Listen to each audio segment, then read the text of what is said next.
Ukraine is a nation divided by language and culture. Yanukovych faces enormous pressure from pro-EU critics in the western part of the country, while people in eastern Ukraine are pro-Russia.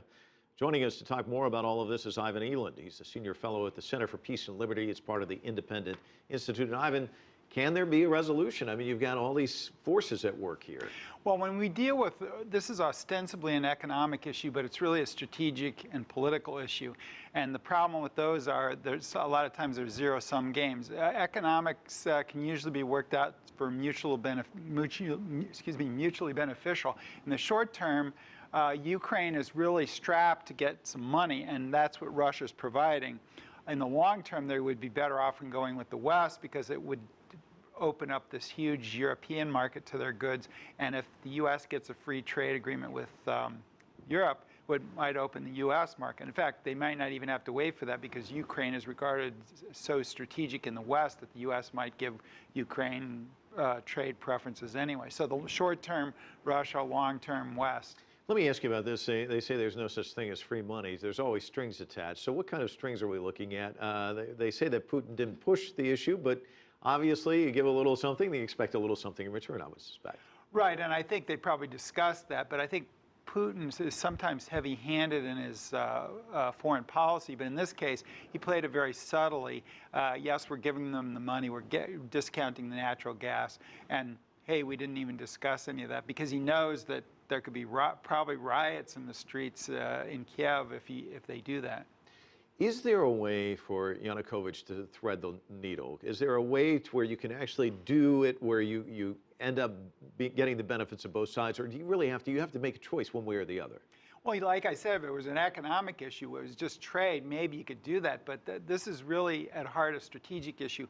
Russia wants the traditional relationship with Ukraine to be reestablished that had similar to what the Soviet Union in that orbit.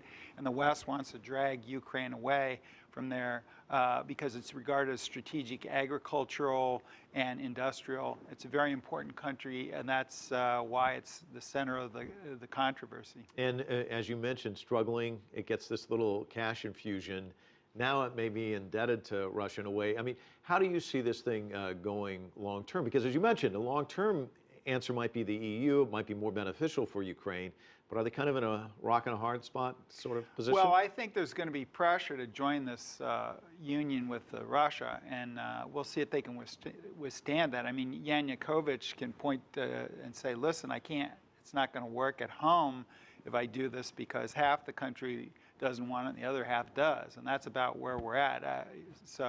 It's very hard to see how he's got to you can't just go a little bit one way or the other. He's got to put a foot in one camp or the other, I think. If I'm an ordinary, regular citizen living in the Ukraine, how is the decision going to affect me one way or the other, whether it goes with Russia or the EU? Well, despite all the EU's problems, I think, of course, in the long term, Ukraine, if I were an average Ukrainian, I would say, well, if I was just looking at the dollars and cents of it in the long term, I'd definitely go with the EU. But they have a financial crisis, number one, an acute financial crisis, which Russia is helping out with.